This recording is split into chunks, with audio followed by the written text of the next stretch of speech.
नमस्कार दोस्तों, साल 2018 में भारत सरकार द्वारा लाया गया electoral bond Indian political parties को गुप्त रूप से चंदा देने के लिए एक फाइनेंशियल इंस्ट्रूमेंट था।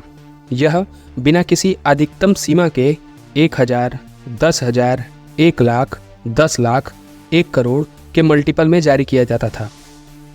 तो भारत का कोई भी नागरिक या भारत में पंजीकृत कोई भी कंपनी अपनी पहचान उजागर किए बिना स्टेट बैंक ऑफ इंडिया द्वारा जारी इन बॉन्डों को खरीदकर अपनी पसंदीदा राजनीतिक पार्टी को दान दे सकते थे। इलेक्टोरल बॉन्ड्स अपनी शुरुआत से ही विवादों में घिर गया। तमाम ऑपोजिशन पार्टीज, आरबीआई एक्टिविस्ट और एडीआर जैसी संस्थाओं ने इनमें छुपी गंभीर खामियों को उजागर करना शुरू कर दिया।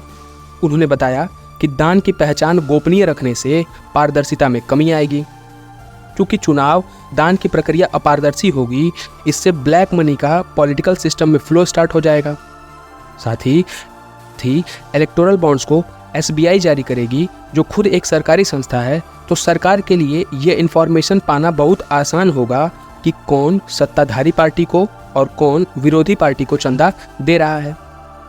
और जब ऐसी इन्फॉर्मेशन सरकार के पास होगी तो हो सकता है कि बड़े व्यापारिक समूहों पर ऑपोजिशन पार्टीज को डोनेट न करने का दबाव बनाया जाए या फिर रूलिंग पार्टी के लिए डोनेट करने का दबाव बनाया जाए।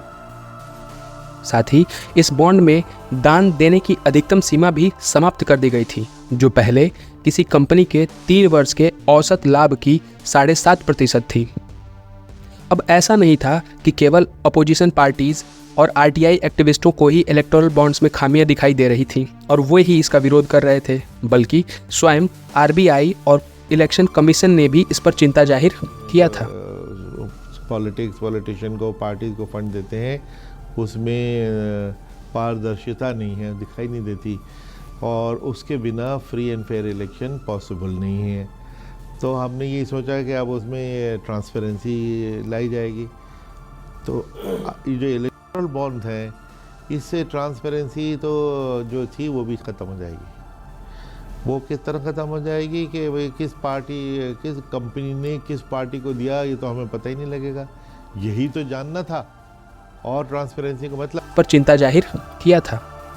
इलेक्शन कमीशन ने सुप्रीम कोर्ट में दायर एफिडेविट में कहा कि इस चुनावी बॉन्ड से पॉलिटिकल पार्टीज की फंडिंग में ट्रांसपेरेंसी में गंभीर रूप से गिरावट आएगी और FCRA foreign contribution regulation act में संशोधन हो जाने से विदेश से आने वाले राजनीतिक पार्टियों को चंदे पर नियंत्रण खत्म हो जाएगा। इससे इंडियन पॉलिसीज पर फॉरेन कंपनीज का प्रभाव हो सकता है। हम वीडियो के अगले भाग में सुप्रीम कोर्ट द्वारा दिए गए जजमेंट के आधारों पर चर्चा करेंगे और साथ ही सरकार के द्वारा प्रस्तुत किए गए सुप्रीम कोर्ट में तर्कों पर भी चर्चा करेंगे।